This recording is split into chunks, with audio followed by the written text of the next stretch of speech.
trader လို့ခေါ်တဲ့တဦးရဲပိုင်လုပ်ငန်းနဲ့ company ရဲ့ကွာခြားချက်တွေကဘာတွေဖြစ်မလဲဒီနေ့ဗီဒီယိုမှာအချက်3ချက်နဲ့ရှင်းပြသွားမှာဖြစ်ပါတယ်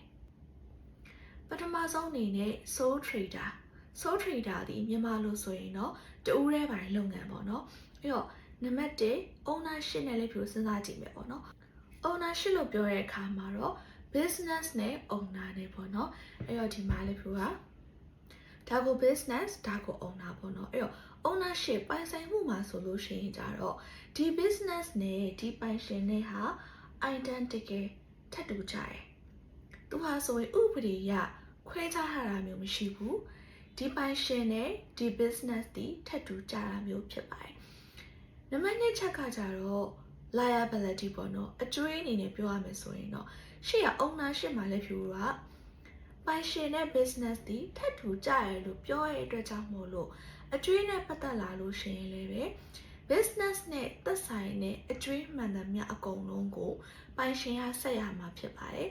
အဲ့လိုဆက်ရတဲ့နေရာမှာပိုင်ရှင်ရဲ့ personal property ပေါ့နော်ဥပမာကားရှိရဲ့အိမ်ရှိရဲ့ဆိုရင်ဒါတွေအကုန်ရောင်းပြီးတော့မှ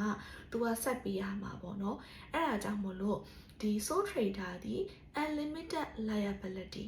အကျွေးရှိသလောက်အကုန်လုံးကိုဆက်ပေးရမှာဖြစ်ပါတယ်ဆက်ဖို့အတွက်တာဝန်က owner မှာအပြည့်အဝရှိပါတယ်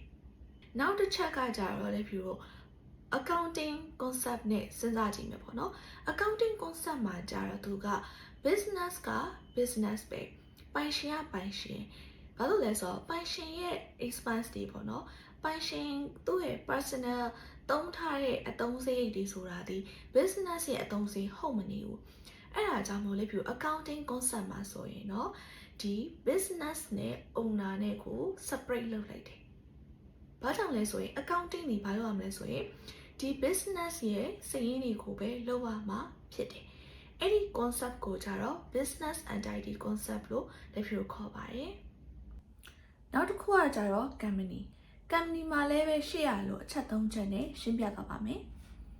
ပထမဆုံးအနေနဲ့ကကြ ownership ပေါ့နော် ownership လို့ပြောတဲ့အခါမှာ company မှာကြတော့ business နဲ့သူ့ရဲ့ shareholder တွေဆိုတာဒီခွဲခြားထားတာမျိုးဖြစ်တယ်ပေါ့နော်အဲ့တော့ဒီ business ကိုကြည့်ရဲ့အချိန်မှာ business မှာသူ့ရဲ့ identity တစ်ခုကရှိနေပြီးသားဒီမှာဆိုလို့ရှိရင် black ပေါ့နော်အနက်ရောင်သူ့ရဲ့ identity ဖြစ်တယ်ဒီထဲမှာဝါစိမ့်ညီပြဆိုတဲ့ shareholder တွေနဲ့ဖွဲ့စည်းထားတာမျိုးဖြစ်တယ်ပေါ့နော်အဲ့တော့ owner လို့ခေါ်တဲ့ဒီ shareholder တွေပေါ့နော် shareholder တွေဆိုတာက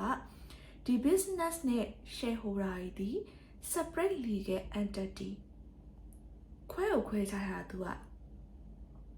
business ကတသက် shareholder တွေဆိုတာတသက်ပဲ liability လို့ပြောတဲ့အချိန်မှာရှေ့ ownership မှာခွဲခြားထားတာဖြစ်တဲ့အတွက်ကြောင့်မို့လို့အကျွေးပေးဖို့ရှိရဆိုတဲ့နေရာမှာ business နဲ့သက်ဆိုင်တဲ့အကျွေးတွေအကုန်လုံးကိုဒီ business ကပဲပေးရမှာဖြစ်တယ်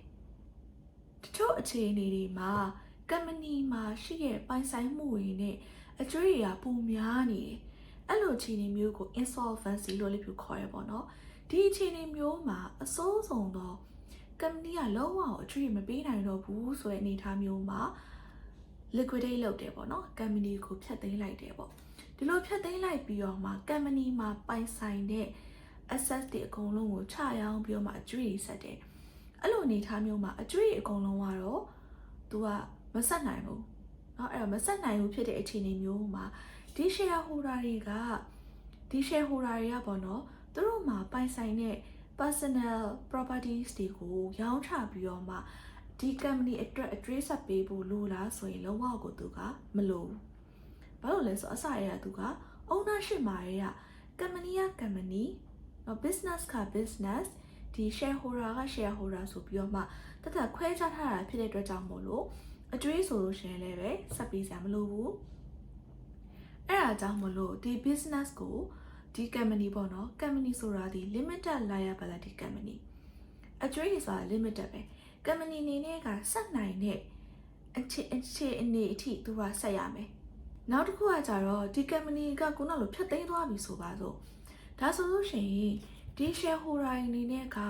ဘာဖြစ်သွားမလဲဆိုရင်ဒီ shareholder အနေနဲ့ထည့်ထားတဲ့ investment